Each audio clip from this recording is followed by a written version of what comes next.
우리 찬송하겠습니다. 430장 찬송입니다. 찬송가 430장. 주와 같이 길 가는 것 즐거운 일 아닌가. 우리 주님 걸어가신 발자취를 밟겠네. 한 걸음 한 걸음 주 예수와 함께 날마다 우리 걸어가리. 어린아이 같은 우리 미련하고 약하나 주의 손에 이끌리어 생명길로 가겠네. 한 걸음 한 걸음 주 예수와 함께 날마다 우리 걸어가. 옛선지자 에녹같이 옛선지자 에녹같이 우리들도 천국에 들려올라갈 때까지 주와 같이 가겠네. 한 걸음 한 걸음 주 예수와 함께 날마다 우리 걸어가리.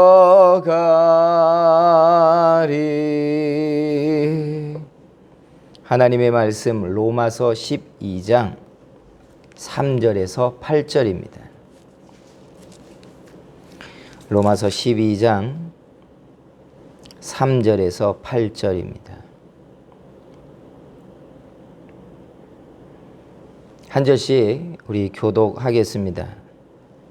성경을 펼치고 계시면 교독에 참여해 주시기 바랍니다. 3절에서 8절까지.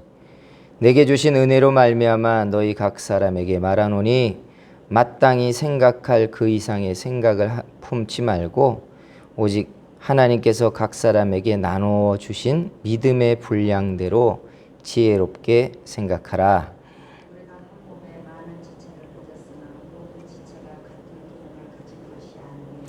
이와 같이 우리 많은 사람이 그리스도 안에서 한 몸이 되어 서로 지체가 되었느니라.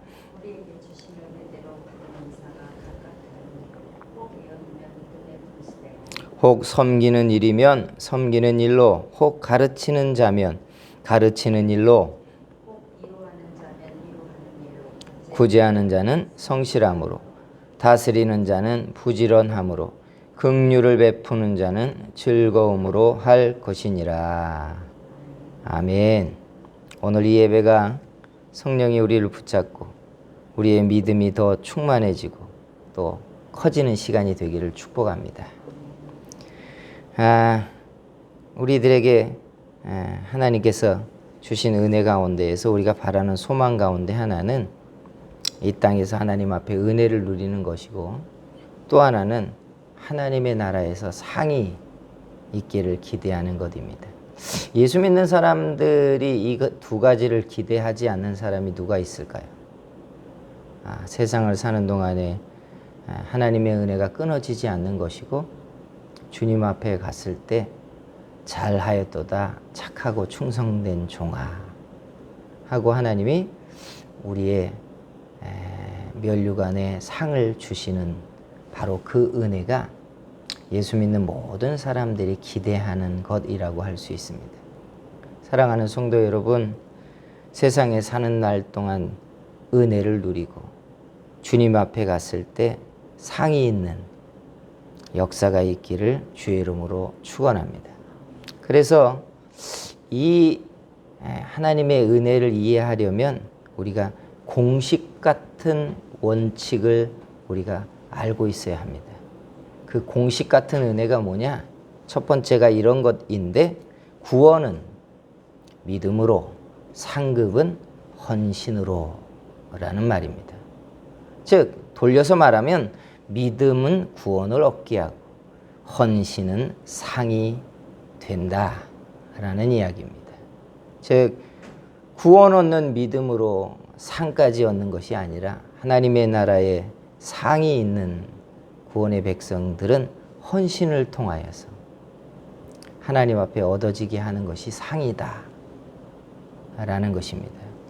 그래서 우리가 잘 이해해야 되는 게 상이 있게 하는 헌신, 바로 이게 중요한 파트고 부분입니다. 왜냐하면 우리는 세상에서도 성공하고 뜻을 성취하고 결과를 얻어내기 위하여 헌신하고 살기 때문에 그래요. 헌신해 놓고 결과를 얻지 못하는 사람들을 우리가 볼 때 얼마나 그게 안타까운 일입니까? 우리가 바라는 헌신의 목적은 헌신의 결과로 상이 생기는 것 아닙니까? 싹시 생기는 것 아닙니까? 그러니까 하나님의 나라에서도 우리가 신앙의 여정을 마치고 나면 하나님 앞에 상이 있어야 하는데, 그 상은 구원을 얻는 믿음으로 얻어지는 게 아니라 헌신으로 얻어지는 것이라는 거예요.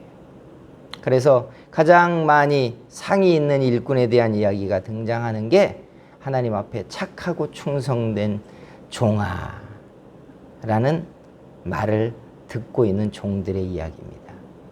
성도 여러분, 우리가 사는 세상에서 우리는 결과를 얻으려고 수고의 땀을 흘리고 난 다음에 그 싹스를 얻으려고 참고 견디고 노력하잖아요. 믿음 여정에도 그렇습니다. 이 땅에서 나그네 인생을 살고 믿음으로 살고 나면 하나님 앞에 잘하였도다 착하고 충성된 종아라는 말을 우리가 들어야 되지 않겠습니까? 그래서 다 새기고 기억해야 될 말이 이겁니다.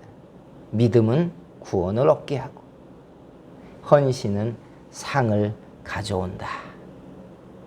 여러분, 여기 이 말씀을 듣고 있는 사람들이 다 구원의 백성들인 줄 믿습니다.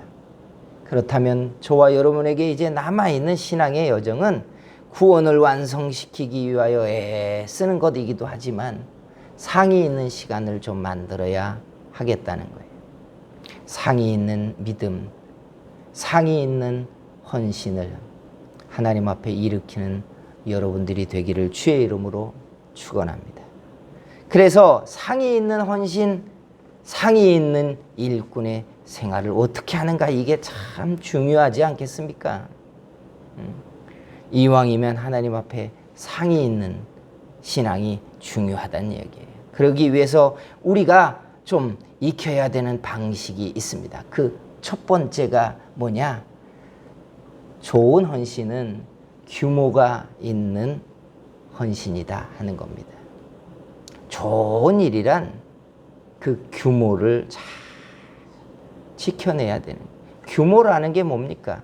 규모라는 말을 만들어내기 이전에 있는 단어는 질서라는 말일 것입니다. 그리고 질서가 뭡니까? 질서는 아름답고 조화로움을 만들어내잖아요. 예. 근데 이걸 깨버리는 게 뭐냐? 이걸 깨버리는 게 질서를 어기고 경계를 넘어가고 자기의 목과 사명과 지위를 넘어가는 거, 이게 무질서 아닙니까? 근데 이 무질서는 나뿐만이 아니라 모든 사람들의 그 규모의 경계를 허물어버리고 만다는 거예요. 그리고 오늘 우리가 읽은 이 본문 속에서 예언하는 사람들, 봉사하는 사람들, 가르치는 사람들 등등에 대한 교회 안의 은사와 일꾼을 이야기하면서 말하는 게 바로 규모의 이야기입니다. 경계를 지키고 규모 있게 하라는 이야기입니다. 규모 있게 잘 연주되는 성숙한 오케스트라가 주는 그 즐거움은 그 수십 개의 악기 연주자들이 자기의 파트를 정확히 정확히 지켜서 한 덩어리의 음을 만들어내는 것 때문에 오케스트라가 주는 즐거움은 특별한 것입니다. 여러분, 하나님의 일을 아름답게 만드는 것은 우리가 피차 내 믿음의 규모를 지키고 직분의 경계를 지키고 하나님이 내게 맡긴 사명의 경계를 지켜서 그 몫을 감당하는 거예요. 그리고 이 몫을 감당하는 규모가 우리의 헌신을 아름답게 한다 하는 것입니다. 물론 오래도록 교회 생활을 하고 오래도록 헌신을 하다 보면 이것도 알게 되고 저것도 알게 되는 겁니다. 그런데 우리가 우리의 믿음의 분량대로 하나님이 내게 맡긴 지위와 신분만큼 받은 은사대로 우리가 규모 있게 교회를 섬기고 지체를 섬기는 것이 하나님 앞에 우리의 헌신을 아름답게 만들어 주는 것인 줄 믿습니다. 그리고 이때 부흥이 일어나는 거예요. 이때 부흥이 일어나는 거예요. 주님이 우리들이 상이 있는 헌신을 하기 위해서 규모 있는 헌신을 하는 저와 여러분이 되기를 축원합니다. 이제 두 번째, 일꾼이 주인의 영광을 돌리는 사람 되어야 한다 하는 겁니다. 우리가 마지막에 실패할 수 있는 마지막 유혹과 미혹이 바로 이겁니다. 큰 능력자와 은사자와 큰 지위에 오른 사람들이 실패할 수 있는 가장 커다란 미혹이 뭐냐? 유혹이 뭐냐? 그건 자기의 주인이 맡긴 경계를 넘어가서 주인의 이름을 드러내고 주인의 상을 만드는 게 아니라 내가 내 이름을 내고 내 영광을 나타낼 때 일꾼은 유혹을 이기지 못하고 넘어지게 되는 것입니다. 세상에 뛰어난 재능이 얼마나 많습니까? 세상에 뛰어난 능력자들이 얼마나 많습니까? 우리 뛰어난 재능과 능력자를 보면 다 부럽고 도전받아요. 그런데 정말로 도전받아야 되는 가장 중요한 게 뭐냐? 뛰어난 재능과 능력보다 일꾼이 자기 주인의 이름과 영광을 고스란히 드러내는 바로 그 마지막 사명을 감당하는 것을 우리는 귀중히 보고 부러워해야 한다는 거예요.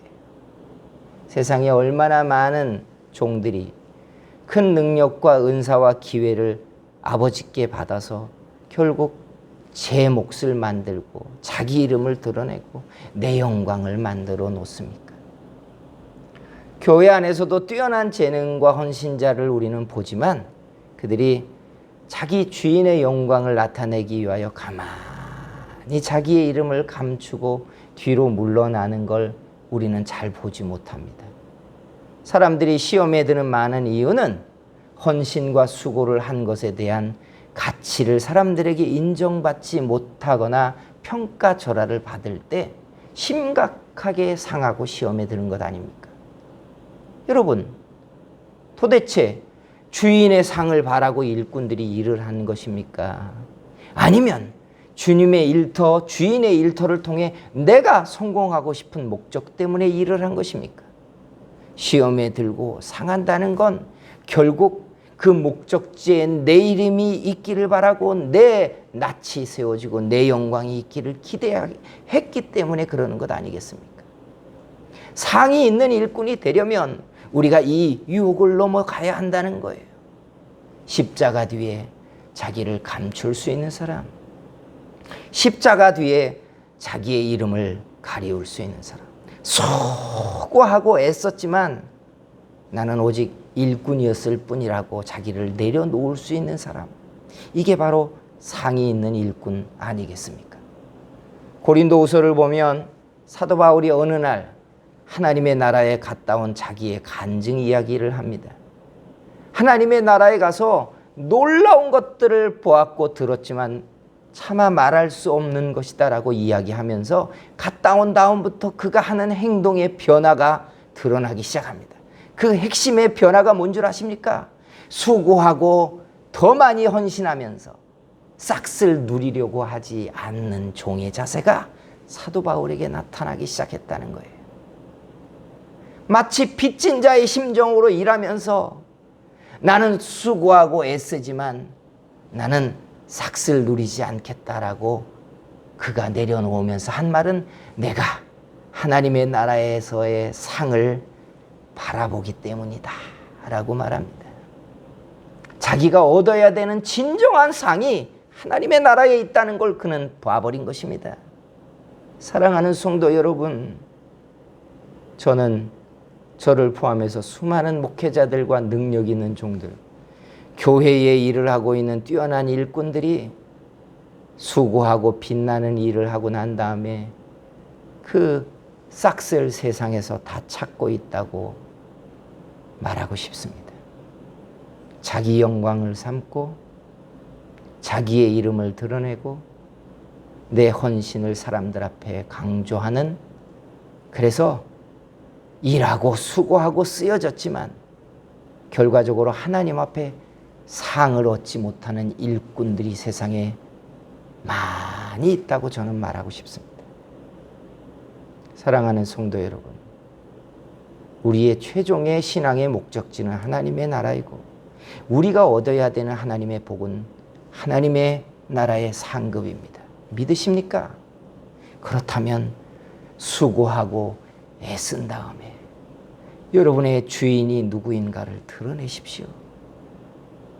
여러분이 세상의 주인이고 여러분이 결과를 낸 것에 대한 주인공이 아니라는 걸 사람들에게 밝히셔야 합니다. 내 안에 이 껍데기 육신의 중심에 누가 있는지를 말해야 합니다. 나로 이렇게 일하게 한 재능의 주인이 누구인가를 사람들에게 말해야 합니다. 내가 이렇게 살 수 있었던 그 힘을 주신 분이 누구였는지를 밝히셔야 합니다. 이게 상을 잃지 않는 사람들입니다. 성도 여러분, 저와 여러분이 하나님의 나라를 위하여 수고하고 애쓰고 일한 다음에 하나님 앞에 상을 가지는 좋은 일꾼들이 되기를 주의 이름으로 축원합니다. 기도하겠습니다. 사랑하시는 우리 하나님, 이 땅에 예수 그리스도를 믿음으로 구원을 얻은 주의 백성들이 하나님의 나라에서 상 있는 사람들 되기를 또 소망합니다.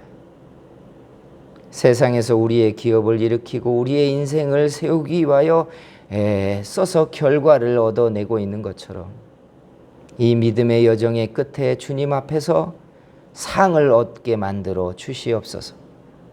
주님이 내게 맡긴 사명과 믿음의 경계를 넘지 않게 하시고 주님 아름다운 헌신을 통하여 주님 앞에 쓰여질 뿐 아니라 나를 써주시고 내게 능하게 하신 그 능력을 주신 내 주인이 누구인가를 나타내므로 주인공이 우리 주님인 것을 드러내는 일꾼 되게 만들어 주시옵소서.